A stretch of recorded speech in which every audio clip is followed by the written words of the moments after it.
The Fujifilm X100V is almost impossible to get hold of right now, despite being over 3 years old at this point. If you can get hold of one, you may end up paying up to double the original retail price, even if it's second hand. The reasons to own an X100V have been well documented here on YouTube for photography. But what about video? Is that actually what the V stands for? After all, it's got some impressive video specs. You can shoot 4K, you can do 120 frames as long as it's in 1080p, you've got HDMI out, although it's micro, and you can shoot F-Log. Despite all of those specs, do not buy this camera for video. Give me your jump another bump, making it up a buttercup double dutch. Keep it a buck, a little luck, yeah, making it up a buttercup double dutch.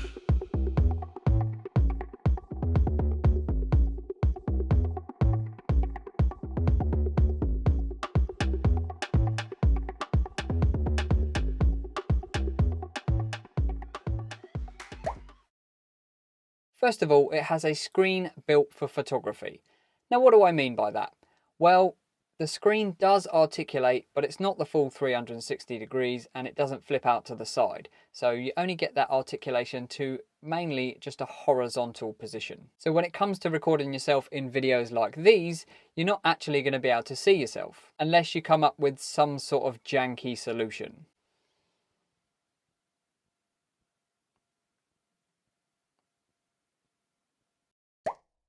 You can get a companion app, which does give you a live video feed, but honestly, it's so frustrating to connect, and if you do eventually get it connected, it's virtually impossible to use as a monitor. You have got that micro HDMI, which you could feed out to an external monitor, but in my testing, I've only ever been able to get it to record in 1080p. I don't know if that's something to do with the panel being 1080p, but I want to shoot in 4K, so that's a no-go for me also. The X100V has a record limit of 10 minutes in 4K. This is regardless of the frame rate or the quality at which you are shooting. If you want to extend that record time, you can get up to 15 minutes if you shoot in 1080p, but to be honest, for such a little amount of extra time, I'd rather just go with the higher quality. If you do find yourself needing to shoot for more than 10 minutes, then you'll likely be stringing together a bunch of 10-minute clips. The result of which usually means the camera will overheat. You can usually extend this slightly by pulling the screen away from the body of the camera, thus allowing a bit more airflow around the camera, but ultimately, most times when I shoot one of these videos, I will have to wait for the camera to cool down at some point. The battery in the X100V is just 1260 mAh, which means when you're shooting video, it's not going to last that long. You can run the camera plugged into power via its USB-C port. However, this will probably send you back to the point I previously made, where the camera will overheat and shut down. The X100V has eye detect autofocus. In fact, I'm using it right now. Generally speaking, it performs well, but every now and then you will find it will lose focus and go hunting. You've probably noticed it in this video already. There are a bunch of settings that you can tweak to try and get the best out of the autofocus system, and you can fine tune anything from how fast the autofocus tracks you down to which eye has priority. As a long-time GH5 user, I am used to autofocus not being the best, and to be honest, I would say this is probably on par with that. If you're a Sony shooter, you're probably going to be disappointed with the autofocus on the X100V. Most people who shoot video will want to add an external microphone, and the X100V allows you to do this. The only problem is it only does it by a 2.5mm jack rather than the standard 3.5mm. So currently, right now, as I don't have the adapter, I'm using an external recorder. While you're there plugging in your dongle for your microphone, you'll also need to plug in one for your headphones, because there's no port for that either. It's handled via the USB-C port. The X100V is a fixed lens camera. It has a 23mm f2 lens on an APS-C sensor. That means no interchangeable lenses. So if you're looking for an interchangeable lens camera for video, this ain't it. Unlike other point and shoot cameras designed for video, this hasn't got zoom either. It does have a kind of crop mode, but you're just zooming in on the existing pixels. The X100V has no in-body image stabilization, or IBIS. In fact, it's got no stabilization whatsoever. Not in the body, not in the lens. So if you're going to use this camera run and gun for video, then you're going to need a pretty steady hand. Now, to be clear, I knew all of these things about this camera before I purchased it. And in fact, I didn't even buy this camera for video. I was originally looking for a point and shoot camera that I could carry every day. It was between this and the Ricoh GR3, and the fact that this had video that was good and the Ricoh GR3 had video that was bad, as far as I could make out, meant that I went for the X100V. The problem is I've been using it more and more for video, to the point where everything I've shot for this channel since I got the X100V pretty much has been on this camera. I know it's nowhere near as practical as the GH5 back here, but I just don't care. The quality of the image that comes from this camera is just stunning. I love it.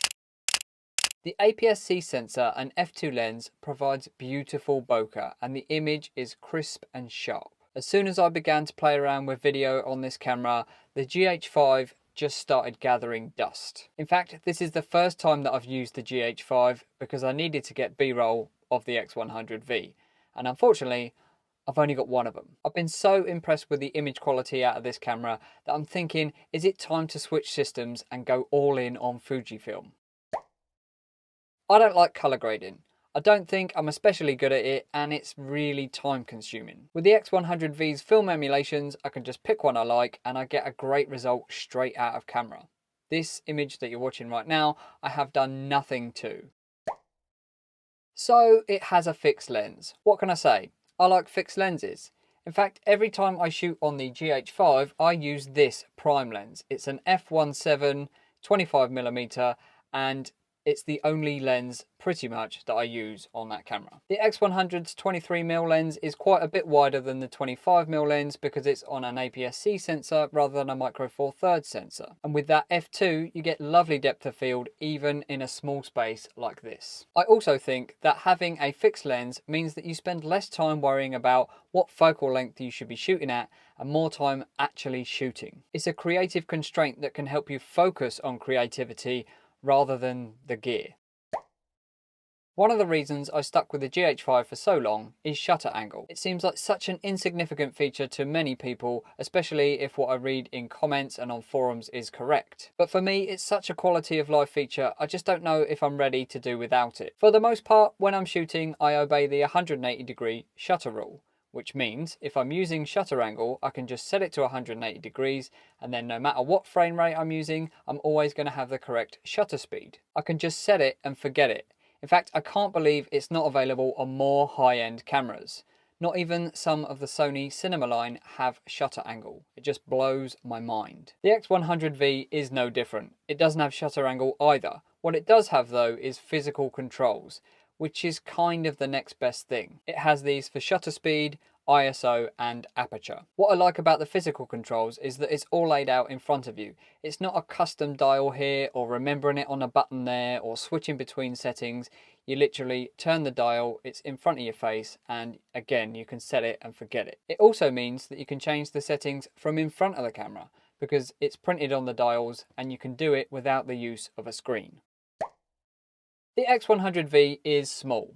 Well, kind of, at least compared to the GH5 or this G80 that I have when they've got a lens attached. It's not small enough to fit in every pocket, but certainly small enough to be an everyday camera. This means I'm much more likely to take it with me and I'm much more likely to get it out and use it. Unlike something like the GH5 with a lens attached, you're probably going to end up leaving it in your bag because it's quite cumbersome. I'm well aware that there are also a ton of small form factor point and shoot cameras which are better catered for video, which would suit this as well. Something like the ZV-1 from Sony, for instance. Ultimately, this camera is not a video camera, it's a photography camera that also shoots video.